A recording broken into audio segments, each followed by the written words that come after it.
I talked about bone tissue. Right? So I talked about the ins and outs, if you will, of the characteristics of bone at the at the histological level, right? At the molecular level, if you will. Right. So here's just a brief review of what I talked about last time. Excuse me. So you have different types of bone, right? All of them contain spongy bone and compact bone. The spongy bone is made up of these structures called trabecula, right, which you're looking at there. They're almost cavernous type of tissue, right? That has a lot of empty space in the middle. That empty space is not empty. It's got bone marrow, right? It's got red bone marrow and it's got yellow bone marrow. So red bone marrow contains the hematopoietic cells that give rise to erythrocytes. Okay, so what I'm saying is that's where blood comes from. And so the blood cells, they come from the bone marrow, which is found in here. Okay, so again, the name of the stem cells is hematopoietic stem cells. Keep in mind what a stem cell is, right? Stem cells are basically any type of cell that can become anything in the body, depending on the exposure that you get, right? For example, in research, nowadays we utilize stem cells in petri dishes, basically, right? So we culture them, and we expose those stem cells to different hormones, different growth factors, different chemicals, and they become whatever it is that we tell them to become, right? Due to the chemicals that we expose them to.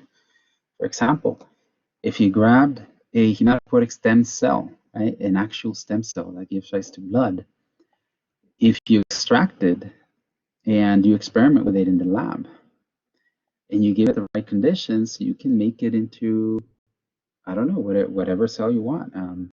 You can make it into epithelial tissue. You can make it into connective tissue.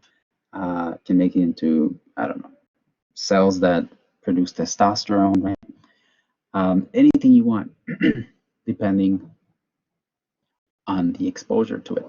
So since these hematopoietic stem cells are exposed to bone marrow and they're exposed to osteoblasts, osteoclasts, they're exposed to hormones like, for example, calcitonin, which we're going to talk about, and PTH, which I'm going to talk about later on today. Then, yeah, and the fact that they're found inside bone marrow, right? They become blood cells. So this is where it comes from, right? You've heard of bone marrow transplant? Again, that's where that deals with. Okay, so now the other type of bone marrow is yellow bone marrow. That's fatty tissue right there. There's adipocytes, right? In yellow bone marrow. It's lipid, essentially. Alrighty, so now all of this matrix is protected by endosteum, right? Endosteum. But then the outside of the bone is periosteum, right? So this layer of connective tissue, that's periosteum, and it's held to the bone through perforating fibers, which are right there. What are they made of, right? Any fiber in anatomy in the body is made of collagen, right? So there's a lot of collagen tissue right here, holding periosteum to the actual compact bone. Now, the actual compact bone is made up of mostly of these structures here. These structures, as you recall, are called osteons, right? Osteons. Let me see where I have the right there. So osteon, O-S-T-E-O-N. I know it's kind of small. So what osteons are is these almost cylindrical structures that run the length, right? They traverse the length of the entire bone. So if we're dealing with with the humerus, which is what this bone looks like here. The humerus is your upper arm bone. Then these osteons are going to traverse the entire length, right, of the bone right there. They're very important because, again, they make up the matrix of compact bone. So the ECM, right, is made up of these osteons right here. So when we look at the osteon under histological tissue, under the microscope, if you will, we see something similar to this. This is transmission electron microscope. Okay, so under our normal microscopes in the lab, compound microscopes, we see something similar to this, right? So what you look at is, you look at the concentric lamellae. So these circles that you see, right? Those are called lamellae. And they're concentric because, you know, the inner circles are smaller than the outer circles, so they become bigger as they grow. And as they grow, they lay down the ECM of bone, right? So keep in mind what ECM is. It's extracellular matrix. So depending on the tissue you're referring to, the ECM differs. Okay, so in connective tissue, the ECM was made of collagen, if you recall, right? Epithelial tissues have different types of ECM. Bone has hydroxyapatite ECM. So all of this matrix right there, that's calcium phosphate, which is known as hydroxyapatite, right? I went over this last time. So that's what makes bone so tough, so durable, right? And able to support so much weight. Okay, so now this little canal right there in the middle, it's called the central canal, otherwise known as the Harvesian canal. Harvesian canal, right there. Why is it important? Well, because blood vessels and nerves, you know, penetrate bone through the central/Harvesian canal. Right? Another characteristic is the lacuna, right there. So these spots, right, those spots right there, those are called lacuna. They're important because they contain the bone cells, which are called osteocytes. Osteocytes. Keep in mind, right, as we've been talking about this since the beginning, any cell that ends in site, that's a mature cell, which came from an immature cell. So the name of the immature osteocyte is actually osteoblast, right? Osteoblast. Alrighty, so during bone formation, keep in mind there's two types. There's intramembranous and there's endochondral.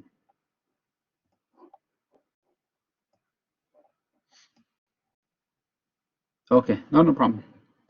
So there's intramembranous and endochondral ossification, right? Ossification is bone formation. So during that process, right, you have osteoblasts that are very active, right? Because osteoblasts, as you know, as I talked about last time, they go and make the bone matrix. And as they're laying down the bone matrix, they become embedded in their own matrix, right? And they get stuck right there in those lacuna right there. So the job of the osteocytes now is to monitor the density of the bone, essentially, right? So the reason why your bones are not brittle, the reason why your bones are not weak, is because you have osteocytes 24/7, 365 monitoring the density of them. Right? Now, I'm going to go ahead and get into the details of that, right? But they ultimately signal hormones to go ahead and interact with bone so that bone can stay at a homeostatic density. Right? Again, I'll go into details of that in a bit. Something else I wanna make sure that it's clear, right?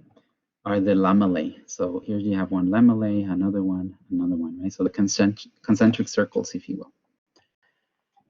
Yes, they are made of hydroxyapatite, but hydroxyapatite is enmeshed in a network of collagen. Okay, so it's enmeshed in a network of collagen, right? So the reason why I use these lines, those lines right there, is because I wanted to show you guys how collagen runs, right? So let's use, for example, let's start in the middle, the deeper lamellae right there. Notice how the collagen bundles run, right? So they run in one diagonal direction. Notice the second one, they run in an opposite direction. The third one, they run in an opposite direction to the second one, okay? So that right there gives bones their strength. Okay, they're able to resist all sorts of movement, torsion, compression, right? They're not as flexible, evidently, right? They're not that flexible. And why is that? Well, because again, because of the calcium phosphate / collagen network. Ándale pues. Moving on. What else? Before I move on, classification, I mentioned intramembranous, endochondral, right? So intramembranous is the very first type of bone formation that we have, right? Early on in embryonic development, very early in embryonic development. I would say let's see, think of the stages. We have gastrulation. From gastrulation is a formation of an embryo, which happens around week 2, week 2-ish, give or take. That's when intramembranous ossification begins. Now, later on in embryonic development, we have endochondral ossification, right? And the difference is that endochondral ossification begins from a cartilage model, right? So before we can ossify and add calcium, we need to make cartilage first. So there's the model of cartilage, right? And then afterwards, we go ahead and ossify that so that it becomes actual full-blown bone, right? So again, the term is ossification. I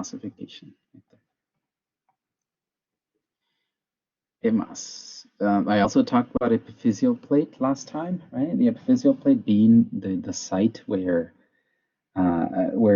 we actually grow, right? So bone gets longer, right? In these epiphyseal plates.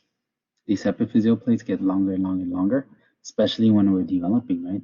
Most of you guys are 17, 18 years of age. You're still growing, right? You're still growing until you're 20, 21 more or less. So and the reason why you get taller is because of the epiphyseal plate elongating. I showed you guys regions of ossification, right? And here they are, the zones. We have zone of proliferation, hypertrophy, maturation, calcification, ossification, and this right here is the actual bone, right? But notice how it all starts. It all starts with cartilage tissue and chondrocytes, which are cartilage cells, essentially. Right. So now, as this is being made early in development, they eventually become calcified, meaning that they get filled with calcium, and then eventually, we call that process ossification. And when calcification is done, we know that as ossification, because by that state, well, we already have full-blown, if you will, bone. So growing in length is termed longitudinal growth, and growing in thickness is oppositional growth.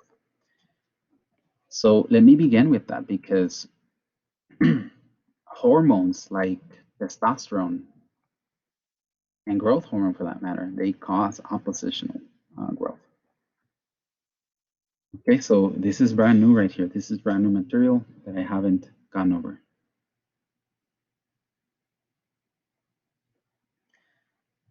Again, once you reach adulthood, right? When you're, 20, 21 years of age, you're, fully mature, if you will. Your bones don't grow longer anymore, but they do grow thicker. And there's several factors that influence the thickness of the density, if you will, of bone, right? One of which is a combination of different hormones. The first one, and one of the most important ones, is growth hormone. All right, so growth hormone is the first one. Growth hormone comes from the pituitary gland. Okay, if you can't locate the pituitary gland, it's located in the brain. The brain has a part that is called the hypothalamus. Okay, under the hypothalamus is a little bit of an extension, right, called the pituitary gland. It's a tiny little gland that produces many metabolic hormones. One of them is growth hormone, or GH. So what growth hormone is going to do is it's going to do three things. It's going to go ahead and increase the rate of cell division. So what is going to go ahead and divide? Well, chondrocytes. Right? Chondrocytes, specifically in the epiphyseal plates, are going to go ahead and increase their rate of cell division. Right? And again, as a consequence of your release of growth hormone. Second, osteogenic cells are going to go ahead and be triggered as well. Osteogenic cells are the stem cells that give rise to bone cells, like osteoblasts and osteoclasts. So that's two. And third, stimulation of osteoblasts takes place. Osteoblasts, as you learned last time, osteoblasts are involved in forming, right, in depositing bone matrix. So therefore, bone becomes thicker and it gains density. So, and the effects essentially are not necessarily detrimental to the patient, to the person, but they do inhibit, right? So not having enough growth hormone inhibits the growth of people.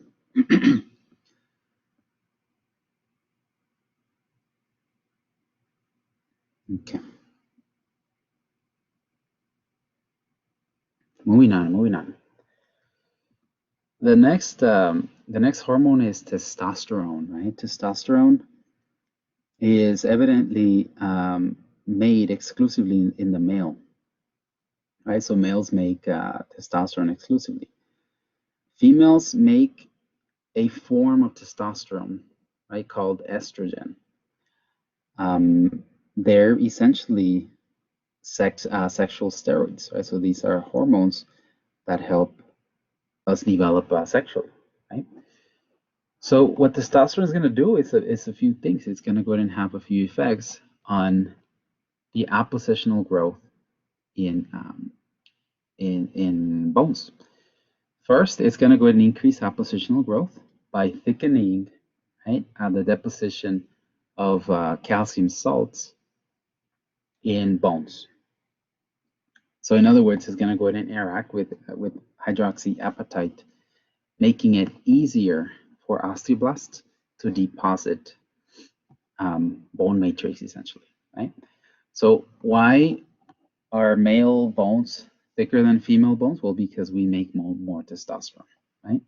That's why. So therefore, we have more osteoblast stimulation than females do. Again, estrogen also plays a role, right? Estrogen plays a role in female bone deposition. And there's also another sex steroid called DHEA, right? DHEA, which originates in the adrenal gland. Okay, so the adrenal glands are located right above your kidneys. We have two kidneys, therefore we have two adrenal glands, right? So they make DHEA in males and females, which is another sexual steroid. Okay, so that's one. Second, it's going to go ahead and increase mitosis at the epiphyseal plate, right? So that right there, in conjunction with growth hormone, that also leads to a larger release of, not larger release, but larger appositional growth in bones. Now, I guess a downside, right, of testosterone is that it accelerates the closure of epiphyseal plates, which basically limits how much growth we undergo, right? So normally, again, testosterone helps in depositing hydroxyapatite, which is calcium phosphate. Not having it evidently will lead to problems in appositional growth of bones, which can weaken, right? Weaken bones, and sometimes bones become a bit porous, right? In a disorder called osteoporosis. Right here. So this is a scanning electron microscope photograph of a normal bone, and then this is the one in osteoporosis, right? So notice how all of those little holes, all those pores, right, are being caused by basically lower deposition of bone.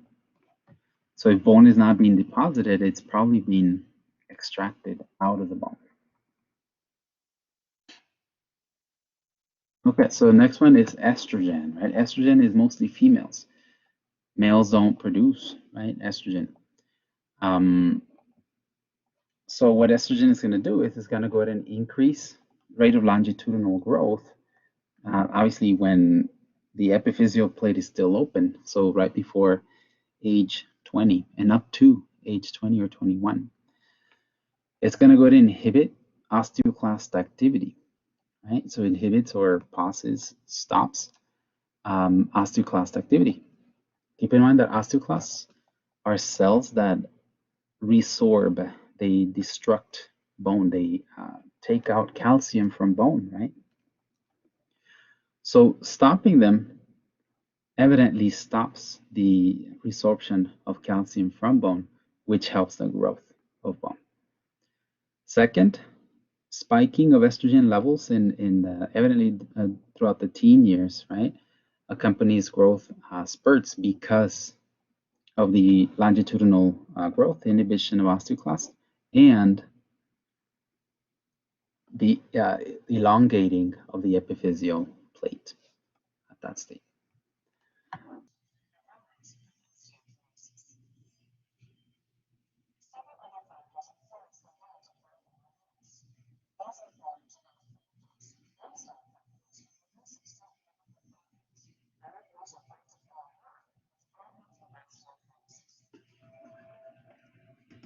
Okay, so I know I couldn't find the captions here, but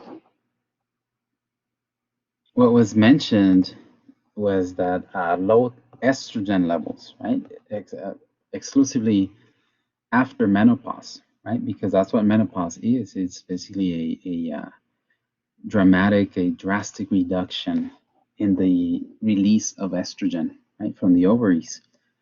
So if that happens and there's no hormone therapy, then females can start losing bone density, right? Because estrogen is not there to go ahead and inhibit osteoclast activity, right?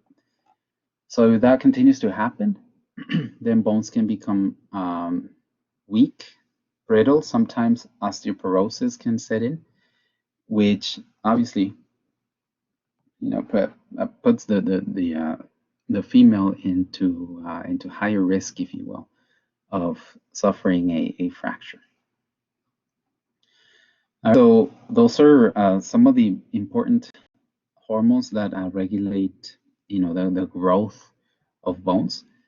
But then sometimes there's, deficiencies and there's mutations that can lead to larger, right, disorders. So for example, excess growth hormone can cause gigantism, if you will, right? Excess growth hormone, which is mostly caused by a tumor in the pituitary gland, it can cause the person to grow a lot taller, right? Childhood, right? It's basically the same thing, but evidently in children. In adulthood, it's called acromegaly, right? Because the growth plates have closed at that time, so bone cannot get larger, right? But it can get thicker, and that obviously is going to go and place many more stresses on the cartilage from the vicinity, the soft tissue in the vicinity, and the limbs and body parts start to be deformed after some time with acromegaly. Again, excess growth hormone presents itself in two forms: one, childhood, which causes gigantism, and adulthood, which causes acromegaly, because again, the epiphyseal plate is already closed, so no longitudinal growth can take place as it does in children.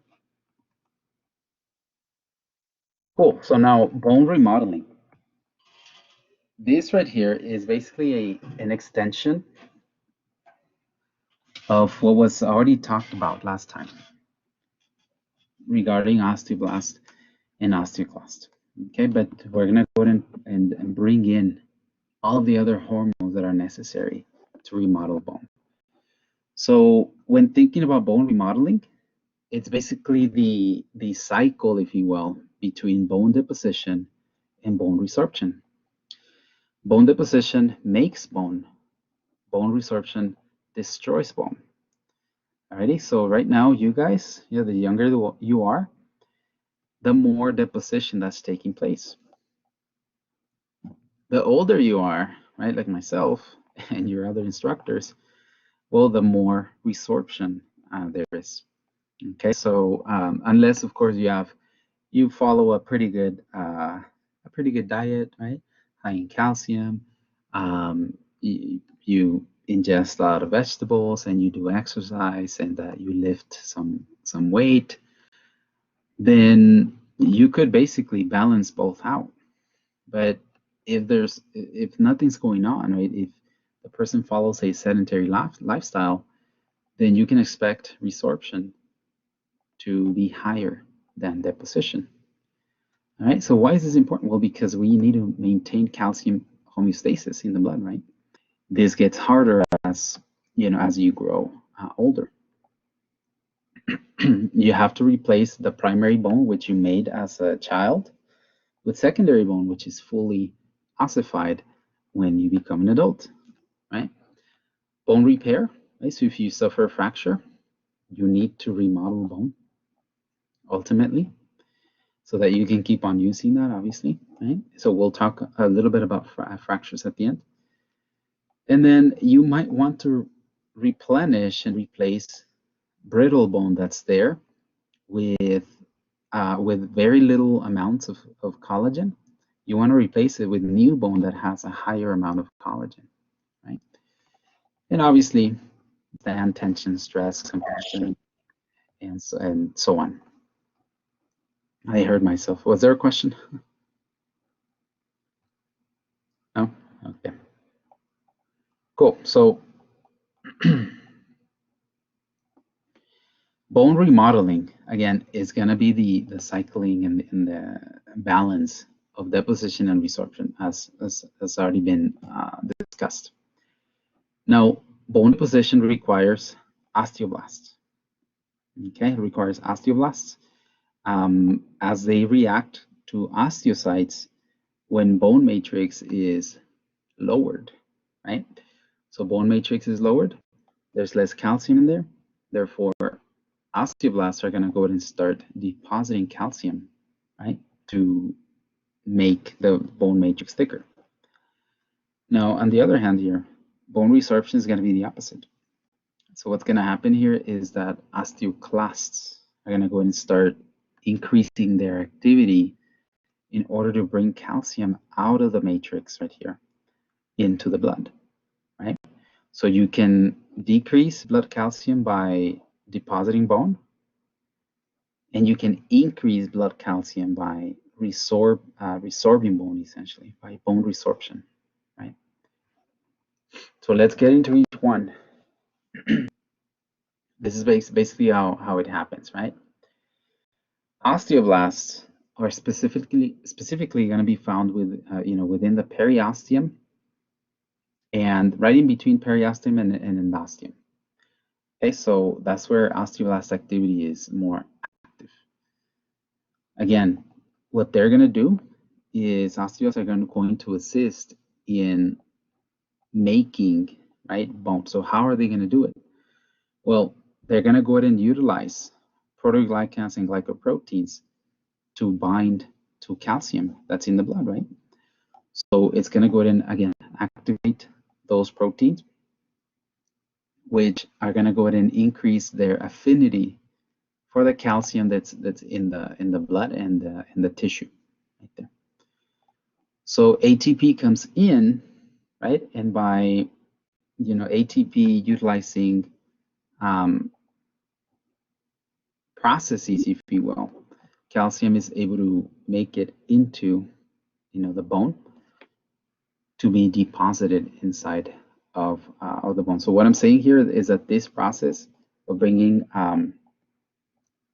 calcium inside a bone matrix requires ATP.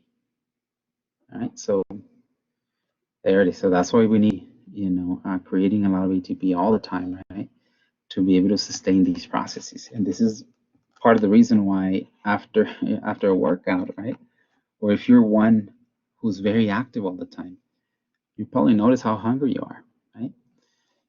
Well, this is part of the reason why, right? This is happening at all times, and you're requiring ATP at all times. The more active, the more ATP you require, right? So the more food you intake, essentially, the more food you eat. Okay, so now the opposite is bone resorption. So let's look at the osteoclasts, right? So osteoclasts are gonna go ahead and again interact with hydroxyapatite, which is right here. This is the bone matrix. It's made up of calcium phosphate. Osteoclasts are rather large cells that secrete enzymes, and they secrete acid. Right? So again, they secrete enzymes and they secrete acids. Whenever you see an H plus right there, think of an acid because that's an acidic solution right there. So those two are released in combination, and the consequence of this is that the bone is going to be dissolved, right? So bone is going to be dissolved, and that process releases calcium, and it also releases phosphate into the blood. So as soon as you free up those calcium and phosphate ions, then immediately you're going to start increasing your calcium concentration in your blood right here. Right, so this increases blood calcium concentration. This right here decreases blood calcium concentration because you're getting calcium from the blood into the bone.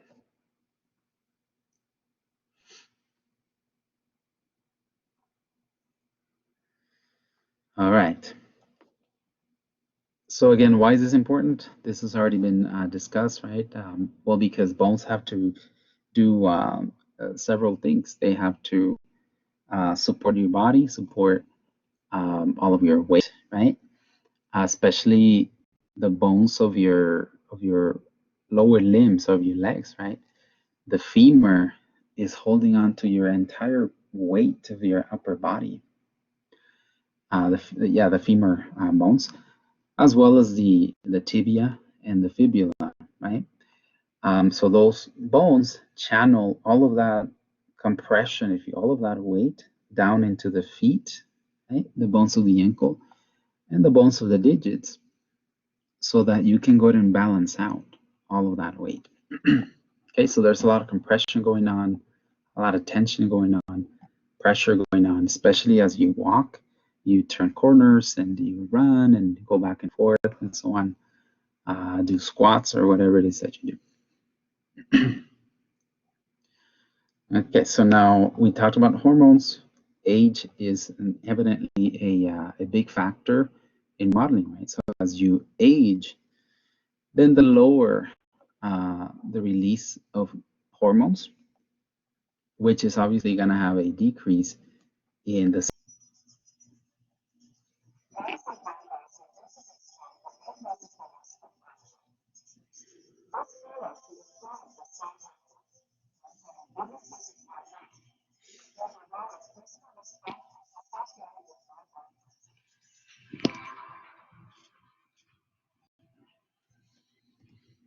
Cool. So again, some applications of bone remodeling, right? Again,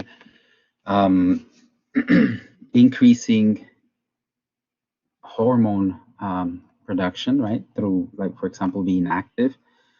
Also, lifting weight also helps in bone remodeling and making bone thicker, or at least keeping bone, as thick as it should be, right? And again, most importantly, as you age, right? So when you reach the age of 25, 30, well, you notice your metabolism starting to lower, especially at 30. I'm 34 right now. I remember at 30, that metabolism is kind of lowers, and you have to put in more energy, right? You have to do more things to keep it active. Okay, so really, really important to develop that discipline, if you will, of activity and lifting a little bit of weight. I'm not saying go power lift, right? But something, some type of movement that's going to put some pressure on your bones and force your bones to work a little bit more than they're used to maintain the matrix, if you will. Okay, so just keep that in mind for when you're 30. Right now, you probably don't have to worry about that. Okay, so we're at the hormone level now, right? So let's talk about the most important hormones that play a direct role in the maintenance of blood calcium homeostasis. First and foremost, let's talk about the parathyroid gland. Okay, so if you touch your Adam's apple, right, in your neck, which would be anterior cervical region, right? Right below your Adam's apple and extending to the sides of it, right, wrapping around your trachea, is your thyroid gland. The thyroid gland, right behind it, there's little bumps, right?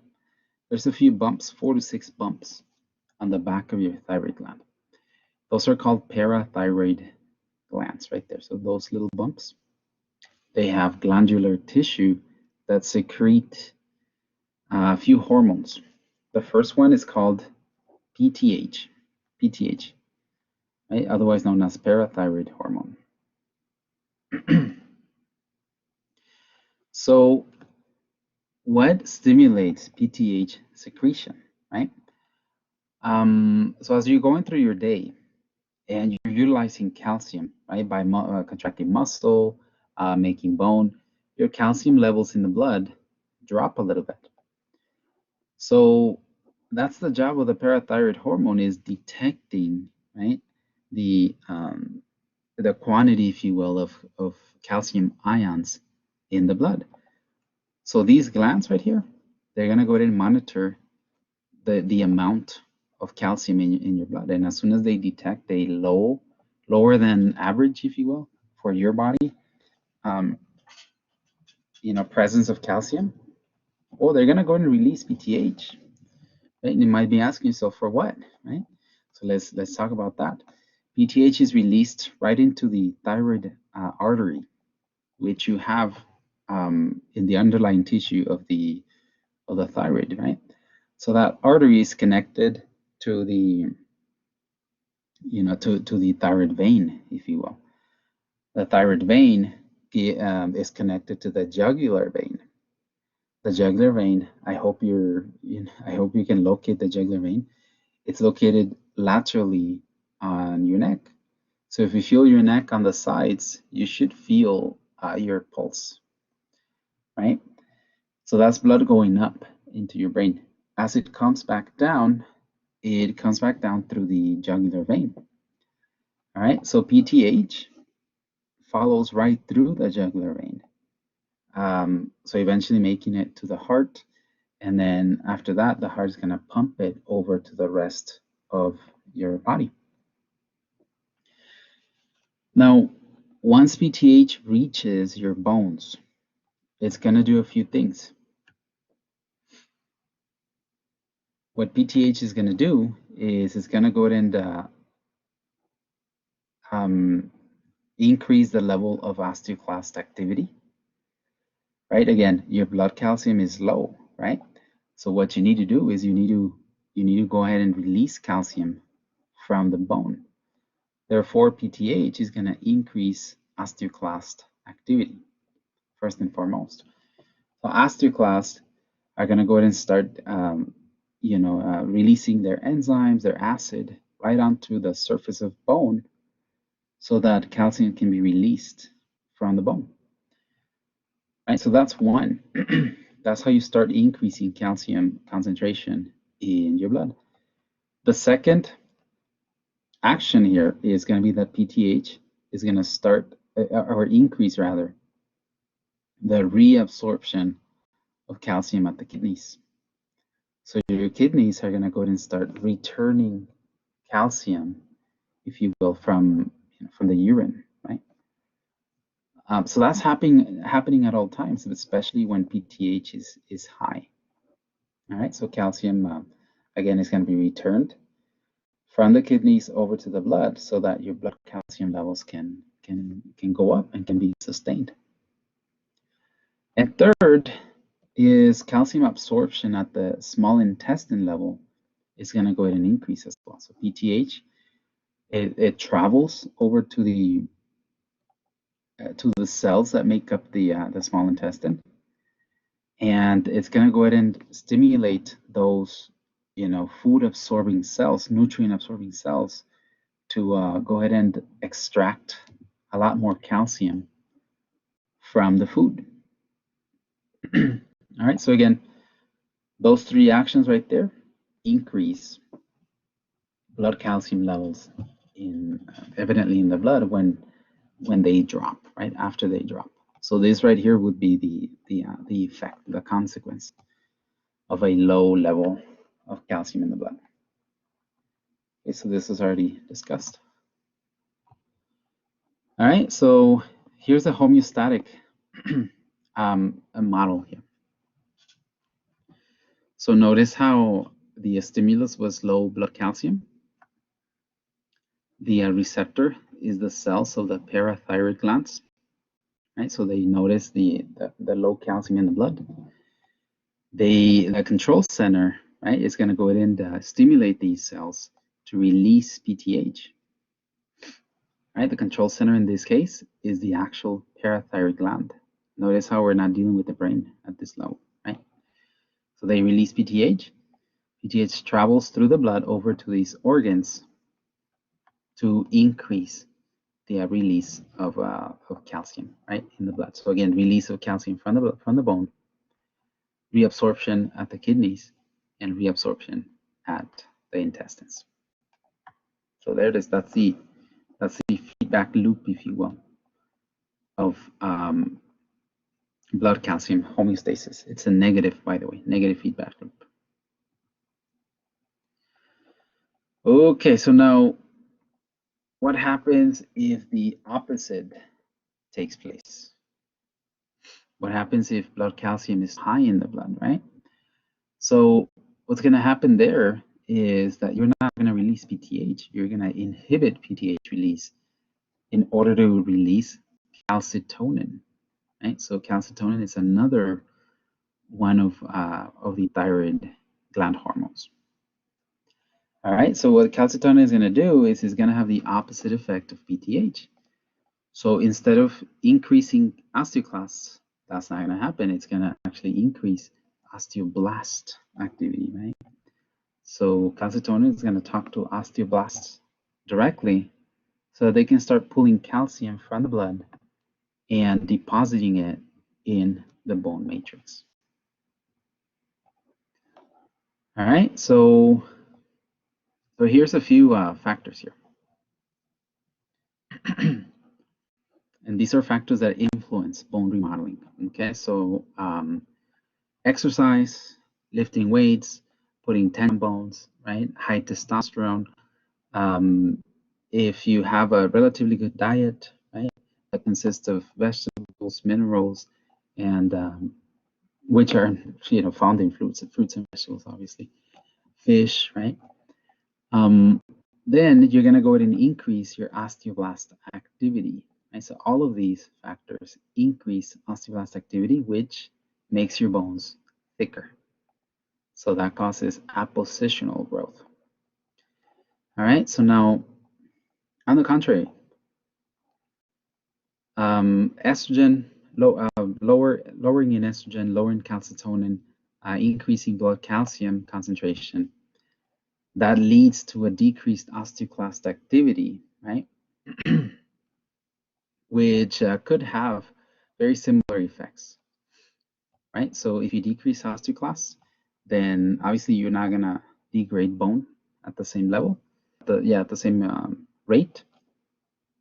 So therefore, you're gonna also cause, right? You're gonna also cause bone appositional growth. So all of these factors, right, interacting together, they're gonna go ahead and lead to increasing bone density. These factors here are gonna lead to a decrease in bone density. How? Well, by increasing osteoclast activity, right? So you don't move a lot, right? You spend a lot of time maybe laying down, sitting down, watching TV. You don't eat, you follow necessarily a relatively good diet, ingest a lot of chips, right? Takis. Then you're probably going to decrease your own osteoblast activity. And as a consequence, that increases osteoclast activity, right? Which releases calcium from the bone. Other factors, placing continuous pressure on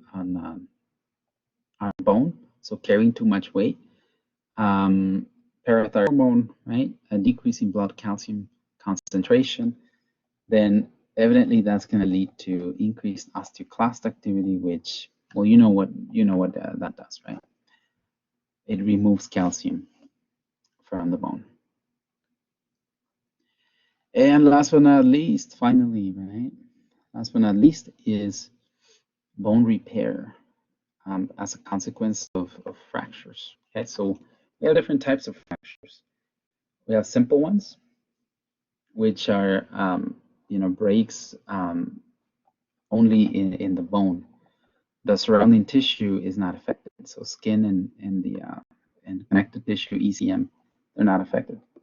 And then compound, which damage everything, the skin, the tissues, and the bone evidently. All right, so these are the different types of fractures.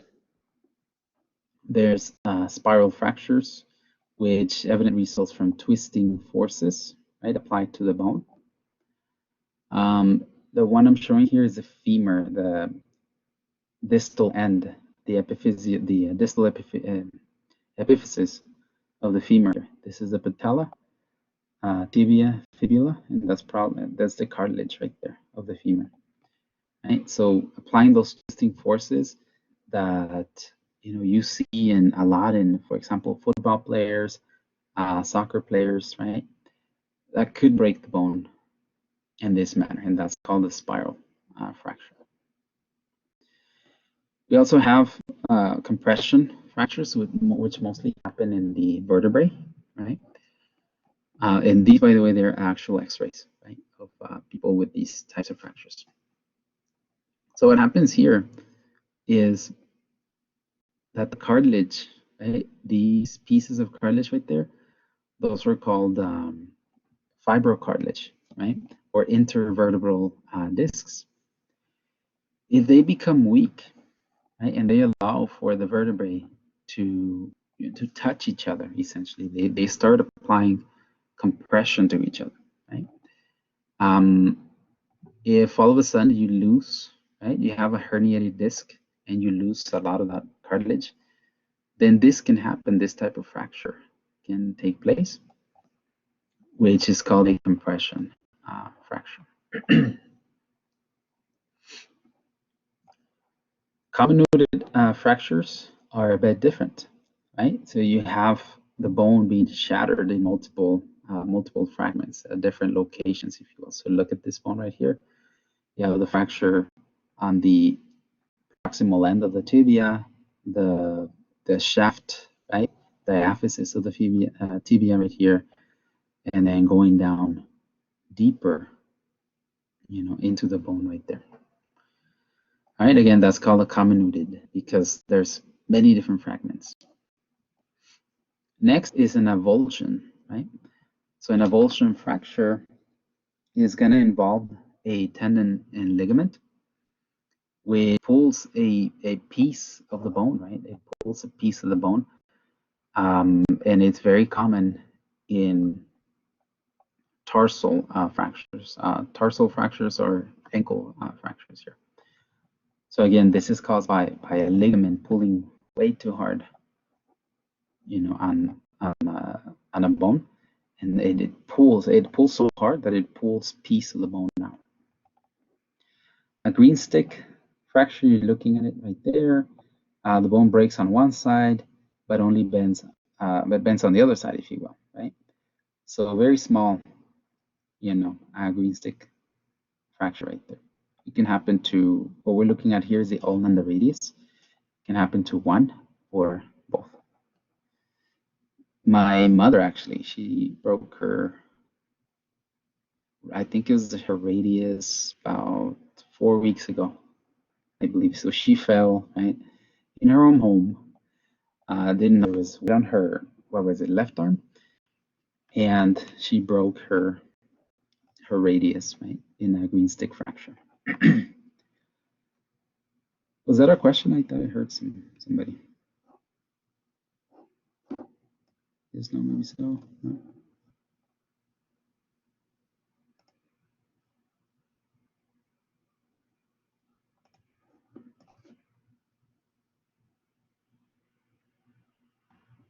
Okay. The last one is an epiphyseal plate fracture.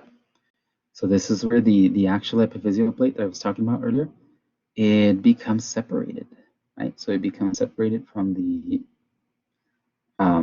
rest of the bone, if you will, and that causes an epiphyseal plate fracture. So these are pretty common, especially in younger individuals like yourselves, where this part of the bone, the epiphyseal plate, is still elongating, still getting longer. So therefore, there's some sort of, weakness to that, right? Because again, it's still growing. So placing, too much weight on it, too much stress, if you will, on that part, can cause that bone to become detached from the rest. Okay, so the epiphyseal plate is mostly attached to what we know of as a neck of a bone, which is attached to a head of the bone, right? Now, at that stage, at that point, you have a joint. So this fracture is very close to the joint. Okay, last but not least, repairing those fractures. So how does that happen, right? Well, there's 4 stages in repair. The first one is the formation of a hematoma, which you're looking at right here. Hematoma refers to the accumulation of blood cells, right? Blood cells have coagulating factors, right? So the accumulation of a hematoma, right, causes all sorts of symptoms like inflammation. It causes erythema. It causes edema, right?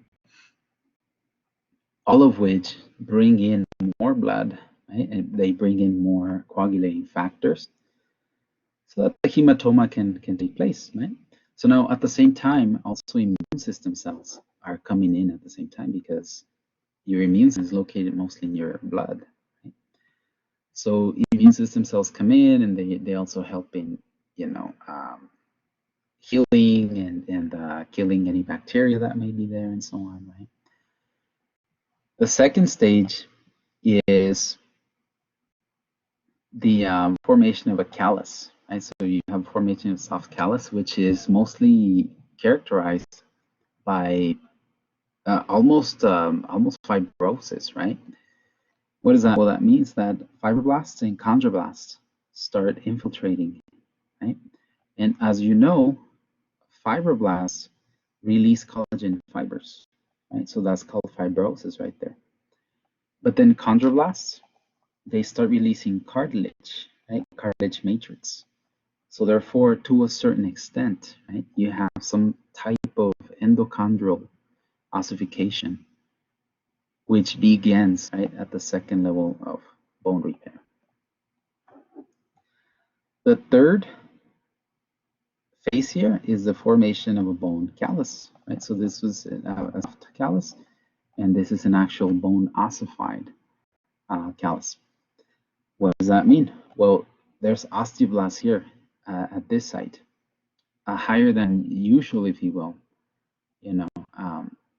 amount of osteoblasts. What are they doing? Well, they're depositing